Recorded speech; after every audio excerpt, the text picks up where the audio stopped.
Hello, friends. This is Dave Hurwitz, executive editor at ClassicsToday.com, here to answer that momentous musical question: did Mahler know Mozart's son?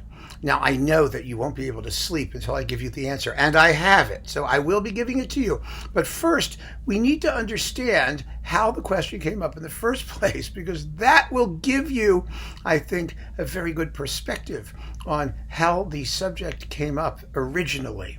So, it all started back in 1985. I was back in Connecticut, having completed my graduate studies at Stanford, and I was looking for work. And I finally found a job in the city working in, of all things, real estate banking, about which I knew nothing, but I had really good academic credentials, so I got hired.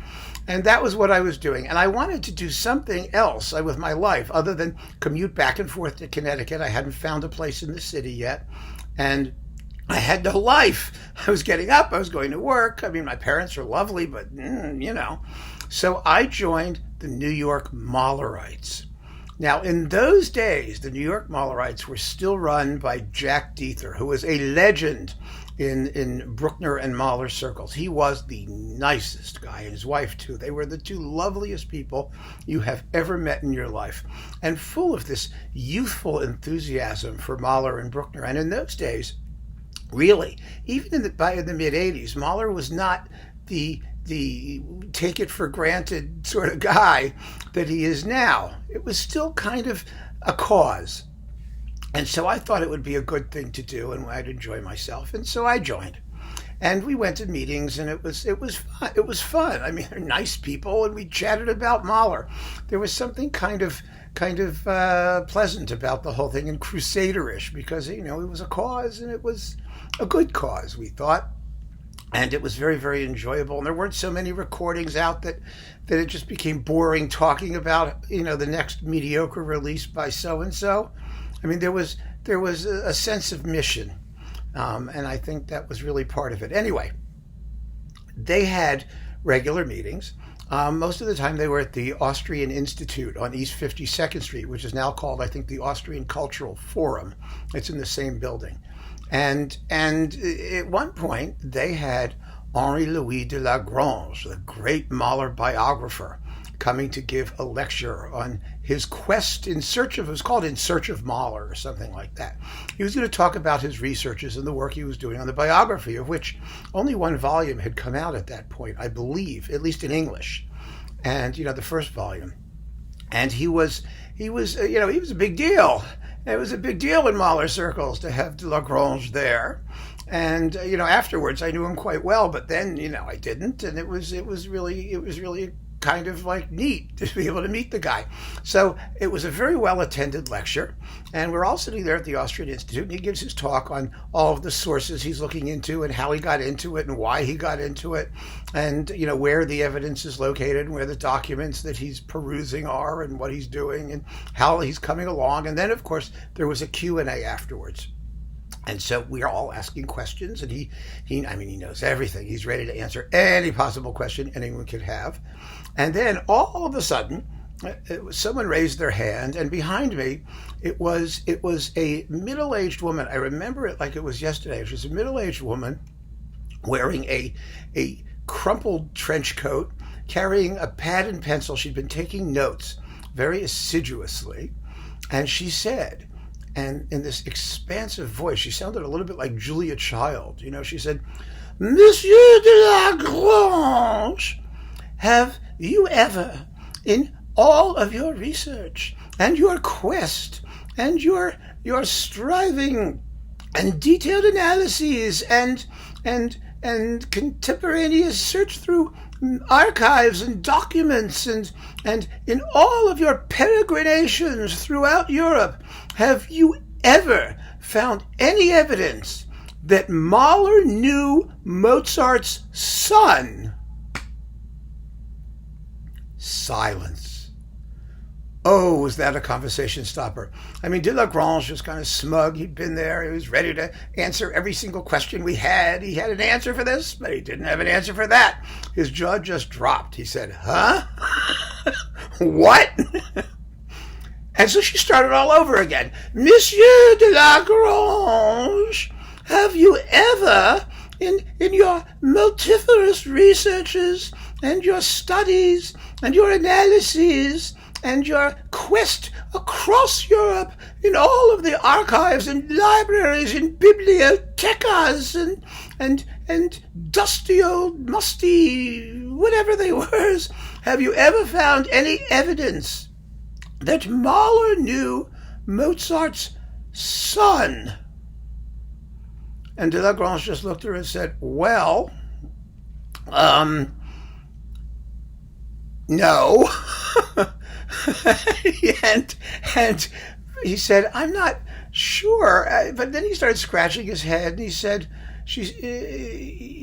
I don't really know what the dates are here. Let's check, shall we? Because this was the Austrian Institute, or the Austrian Cultural Forum, as it's called. It, of course, had a library, and in the library was books of Austrian composers. Now, Mozart had two surviving sons. One was named Carl Thomas, the oldest one. He had 6 kids, actually. 2 of the boys survived. There were 4 boys and 2 girls. And the other one was Franz Xaver Wolfgang Mozart, who is the one that we were talking about because he's the only one who became a composer. And so we looked in the book, and there he was. And turns out he died in 1844. Now, Mahler was born in 1860. And Carl Thomas, the older one, died in 1858, as it turned out. And Mahler was born in 1860. So after searching around in the book, de Lagrange got up and said to this very sweet lady, it's extremely unlikely that they could have met because they died before Mahler was born. Initially, I should correct this. Initially, he said, it seems to me that if they did know each other, Mahler would only have been a very small child. That's what he said, but I'm not sure of the date, so let me check. I mean, yeah, okay. So now we knew. The answer was no. And so he said to her, no, they were dead before Mahler was born. So she said, oh, but Monsieur de Lagrange, wouldn't it have been just wonderful if they had met?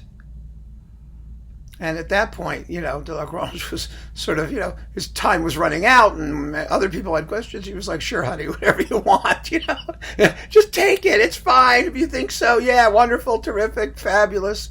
But she wouldn't let it go. And she's like, wouldn't it have been wonderful? Just wonderful. And, yeah, and the rest of us were, we're nice. We were a nice group, and we're just sitting there very patiently waiting for the ordeal to end. And I was kind of enjoying the fact that Henry was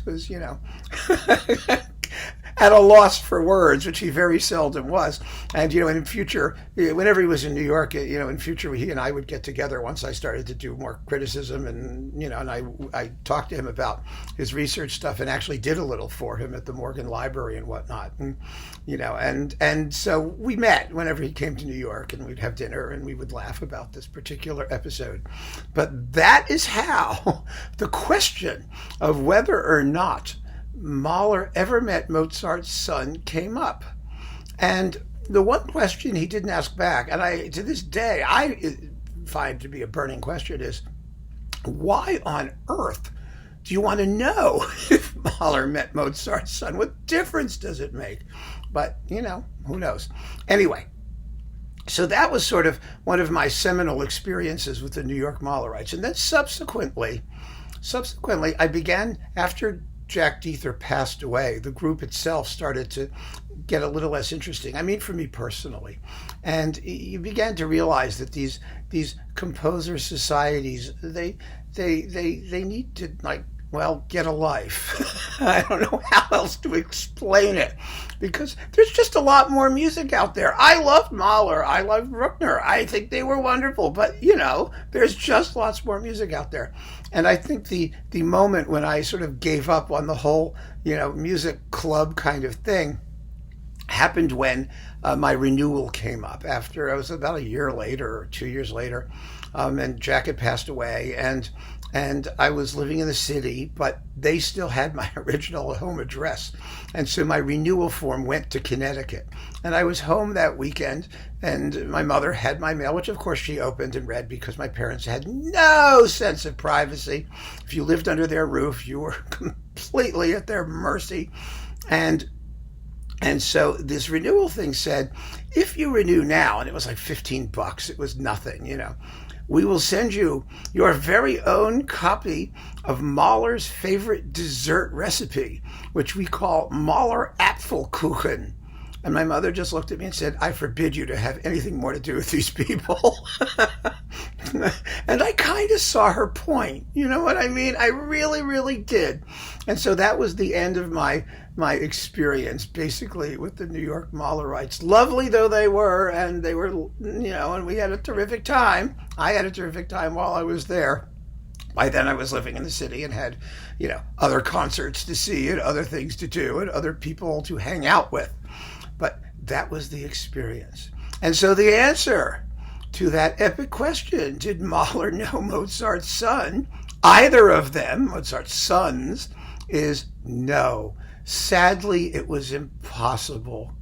And if they had met, we can only speculate as to how the history of music would have turned out differently. So thank you for joining me for this little tale. Keep on listening, folks. Take care.